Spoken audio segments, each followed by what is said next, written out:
Hello, my dear students. Myself is SN Ricer Physics Wale, a mentor of thousands of students selected in NEET and IIT JEE, including top rankers students who have scored 180 out of 180 in physics in a NEET examination.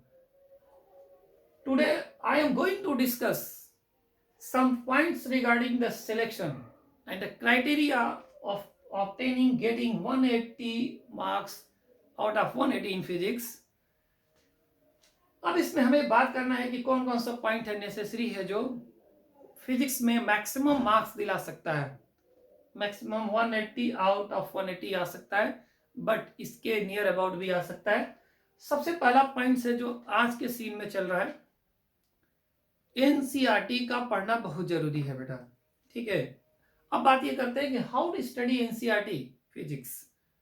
Physics में NCERT कैसे read करें, कौन कौन से ऐसे points है NCERT में जो हमें रीड करना है। अब देखिए, बात यह है कि टाइम भी हमारे पास शॉर्ट रहता है, specially for those students who have 12 pass and उन्होंने ड्रॉप लिया है और प्रिपरेशन करना स्टार्ट किया है, तो उनको कैसे स्टडी करना चाहिए, क्या उनके पास इतना सफिशिएंट टाइम है, और भी सब्जेक्ट्स हैं तो उनके लिए स्पेशली है। अगर एनसीईआरटी आप मतलब कि वर्ड बाय वर्ड बात अगर न करें, अगर आप स्टडी नहीं कर सकते हो तो क्या क्या पॉइंट्स को बिल्कुल आपको कवर करना है। देखिए, मेन एनसीईआरटी के जो पॉइंट्स है हमने मेंशन किया हुआ है। एक होता है उसमें समरी पॉइंट, ब्लू बॉक्स में बना रहता है at the end of chapter, वो आप ब्लू बॉक्स समरी पॉइंट्स पढ़िए। ठीक है, और एक होता है पॉइंट्स टू पॉन्डर। इसमें क्या होता है कि पॉइंट्स टू पॉन्डर में थोड़ी से अच्छे लेवल के इंफॉर्मेशंस भी होते हैं उसी चैप्टर के रिगार्डिंग, और वो एक्चुअल में रीजनिंग और थियोरेटिकल क्वेश्चंस के पॉइंट ऑफ व्यू से बहुत ही इंपॉर्टेंट होता है। अगर कभी फिजिक्स में लेवल बढ़ेगा और वो थियोरेटिकल क्वेश्चन में कॉन्सेप्चुअल क्वेश्चन की बात करेगा तो वो यहीं से आना है।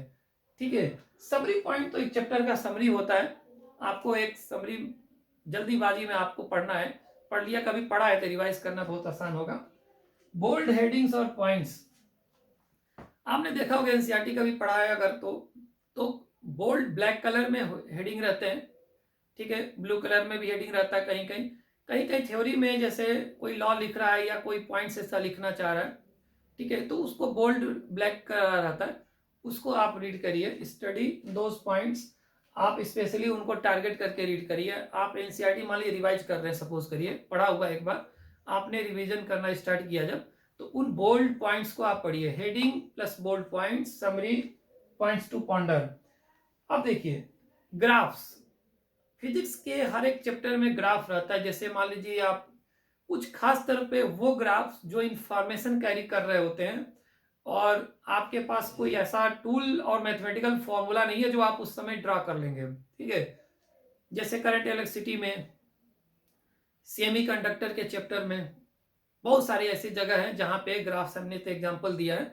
ग्राफ देखिए, और ग्राफ में आप नीचे देखिएगा लिखा होगा फिगर के बारे में इंफॉर्मेशन, उन इंफॉर्मेशन को पढ़िए आप, कई बार वहां से एक्सट्रैक्ट करता है इंफॉर्मेशन, ये चीज है।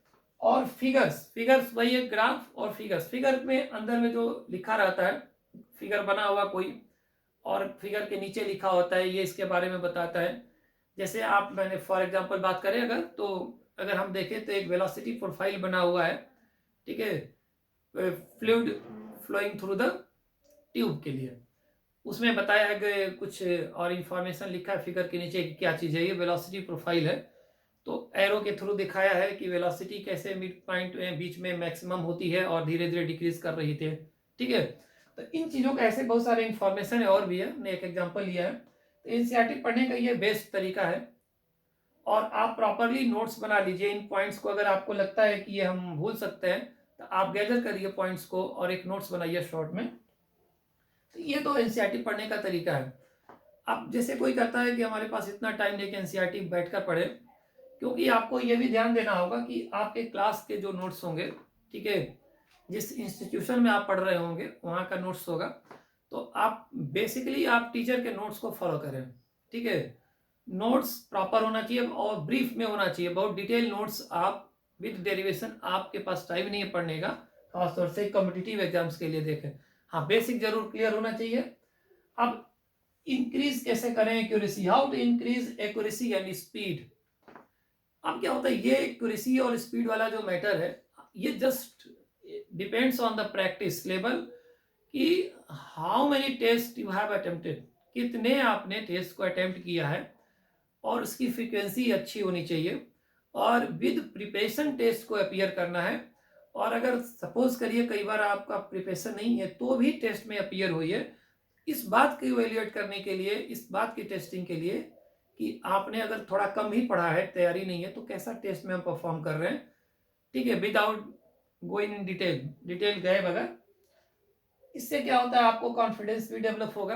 टेस्टिंग पैटर्न है, ओवरऑल टेस्टिंग आपकी बहुत अच्छी होनी चाहिए, और आप सेलेक्ट करिए क्वेश्चंस को, और आप ये लर्न करिए कि इसको how to leave the questions, कैसे क्वेश्चंस को छोड़ना है, मतलब अटेम्प्ट नहीं करना है, ये भी जानना बहुत जरूरी है आज के डेट में।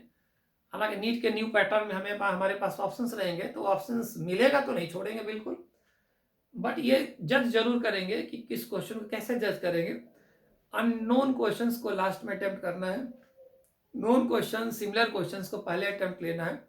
Past year previous year questions है, आपकी इतनी अच्छी प्रैक्टिस होनी चाहिए कि डायरेक्ट आंसर और चेक करते हुए कि ये क्वेश्चन वही है, डाटा तो नहीं चेंज है, इन बात का ध्यान देना है। और कैलकुलेशन मिस्टेक बिल्कुल ही अलाउड नहीं है, और होना नहीं चाहिए सिली मिस्टेक। उसके लिए बस वही है, प्रैक्टिस करें घर पे, questions maximum number of questions आप अटेम्प्ट करें, बनाएं घर पे, जब भी बनाए टाइम फ्रेम में क्वेश्चन की प्रैक्टिस करें। ऐसा ना हो कि फ्री टाइम में कर रहे हैं आप तो बिल्कुल आप फ्री हो और टाइम बाउंडेशन नहीं है, आप क्वेश्चन कर रहे हो, आपने कहा 50 क्वेश्चन बनाया, आपने ये नहीं चेक किया कि कितने घंटे में बनाया, तो इस सब की टेस्टिंग होनी चाहिए। और स्पीड रहेगी, एक्यूरेसी के साथ होनी चाहिए, स्पीड भी हो तो एक्यूरेसी भी हो। ऐसा ना हो कि स्पीड बढ़ा दी, एक्यूरेसी खराब हो गई है, तो ये बहुत ही लॉस करेगा। और एक मैक्सिमम अपना हिसाब से रेंज बना लीजिए कि हम 35 क्वेश्चन फिजिक्स में करते हैं, 37 करते हैं, तो हमारा 2 से 3 ज़्यादा अलाउड नहीं होना चाहिए। इससे मिस्टेक करना, रॉन्ग करना, इससे ज़्यादा अलाउड नहीं है। अगर आप 40 करते हैं तो ठीक है, 3-4 क्वेश्चन कम हो गया, अगर माइनस में चला गया, गलत हो गया। और अगर 45 करते हैं तो 3-4-5 गलत हो जाए तो कोई दिक्कत नहीं होगा, बट ये टाइम बाउंडेशन के साथ ही है सारा, मतलब 1 आवर 5 to 10 मिनट्स मैक्सिमम आपको फिजिक्स में देना है। और अगर इससे पहले हो जाए तो अच्छी बात है, लेकिन स्पीड अच्छी होनी चाहिए एक्यूरेसी के साथ। ठीक है, प्रैक्टिस करना ही एक ऑप्शन है, और बेसिक कॉन्सेप्ट के थ्रू भी डील करना है। कुछ लॉजिकल क्वेश्चन है, ऑप्शंस का डिलीट करना एक बहुत बड़ा टूल होता है, ऑप्शन एलिमिनेशन मेथड, कि पहले आप जज करिए कि कौन सा ऑप्शन बिल्कुल नहीं हो सकता है, इससे टाइम कम लगता है क्वेश्चन सॉल्विंग के दौरान, और कोई ना कोई लॉजिक होगा, लॉजिक के बेसिस पे ऑप्शन डिलीट होता है। ऐसा नहीं कि कोई हम गेस करने वहां बैठे हैं, ऐसा कुछ नहीं होना चाहिए। तो इसमें मैक्सिमम नंबर ऑफ क्वेश्चंस किया जा सकता है, और आज के डेट में 180 पाना इजी टास्क है as compare to previous years, क्योंकि इस समय आपके पास एक 5 का ऑप्शन है जो सेक्शन बी में है। तो उसमें क्या होगा, ऑप्शन बढ़ने की वजह से ये प्रोबेबिलिटी ज़्यादा हो जाती है। जो 40 क्वेश्चन स्टूडेंट बनाते हैं तो वो 45 बना ले जाएंगे जब उनके पास ऑप्शन आएगा। 2-3 गलत करने वाले वो पूरा सही कर सकते हैं, 45 तक पहुंच सकते हैं। इसलिए 180 पाना आज के डेट में ज़्यादा इजी है। तो इन चीज़ों का ध्यान दें, और एनसीईआरटी को रीड करें प्रॉपरली। टाइम के शॉर्टेज है तो भी आप इन पॉइंट्स को कम से कम जरूर पढ़ें, लेकिन इससे पहले कि आप कम से कम एक बार एनसीईआरटी जरूर पढ़े हों और बेसिक फंडामेंटल्स सारे क्लियर हों। ये फर्स्ट पॉइंट है और नेसेसरी पॉइंट है, जो कि सबके लिए वैलिड है। अगर आप बेसिक कमज़ोर रखें, थियोरेटिकली आप कमज़ोर हो, ठीक है, तो आपके लिए तो रिक्वायरमेंट, अगर आप थियोरेटिकली वीक हो तो you must go through in detail of topics and subjects. Detail में जाइए, फिर पता करिए और फिर प्रैक्टिस करिए। और घर पे भी प्रैक्टिस पेपर असाइनमेंट है, सॉल्व करते रहना है और चेक करते रहना है कहाँ मिस्टेक हुआ, उसको एनालाइज करिए। आप किस टाइप का मिस्टेक हुआ, क्या हमें क्वेश्चन पढ़ने में समझ नहीं आया, क्वेश्चन सही समझा, पढ़ा सही था, समझा, सही फॉर्मूला लगाया, अप्लाई किया, रिजल्ट जिस सब कुछ उसमें पुट किया, वैल्यूज़ वगैरह, कैलकुलेशन के दौरान मिस्टेक हुआ, तो ये टेस्ट के थ्रू इम्प्रूव किया जा सकता है। बट अगर आप कॉन्सेप्चुअली वीक हो, ठीक है, तो ये प्रैक्टिस करिए और इसको कॉन्सेप्ट को पहले क्लियर करिए, फिर प्रैक्टिस करिए। तो कॉन्सेप्ट की भी प्रैक्टिस है और न्यूमेरिकल प्रैक्टिस भी है और थ्योरेटिकल प्रैक्टिस भी है, हर टाइप की प्रैक्टिस करिए, तब इससे कॉन्फिडेंस बूस्ट होगा फिजिक्स में। और इसमें टेंशन नहीं लेना। कई बार क्या होता है, लगातार क्वेश्चन कर रहे हैं, जैसे 10 क्वेश्चन अटेम्प्ट किया, 7 नहीं बने, तो इसमें मोरल हाई होना चाहिए। नहीं बने तो कोई दिक्कत नहीं है, जितना बनाए उतना सही हो। ये धीरे धीरे स्टेप वाइज लर्निंग होता है फिजिक्स में, धीरे धीरे इंप्रूव होता है।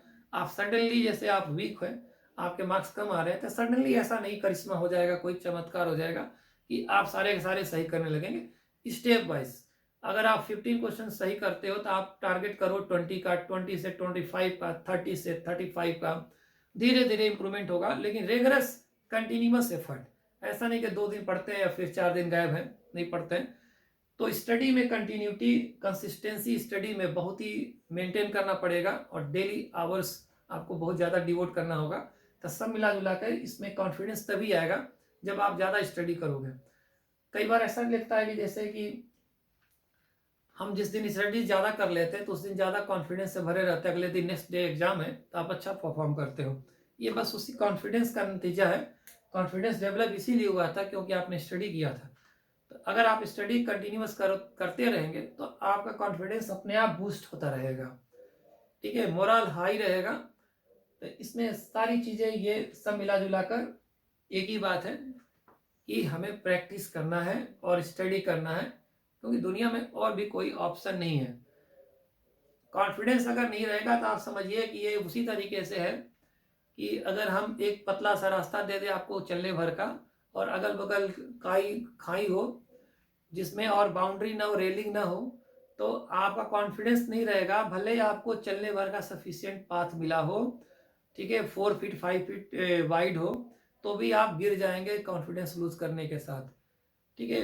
लेकिन कॉन्फिडेंस रहेगा तो आप चले जाएंगे, अगल बगल कोई बाउंड्री नहीं है इसके बावजूद भी। यही एग्जामिनेशन के दौरान होता है और टेस्ट के दौरान होता है।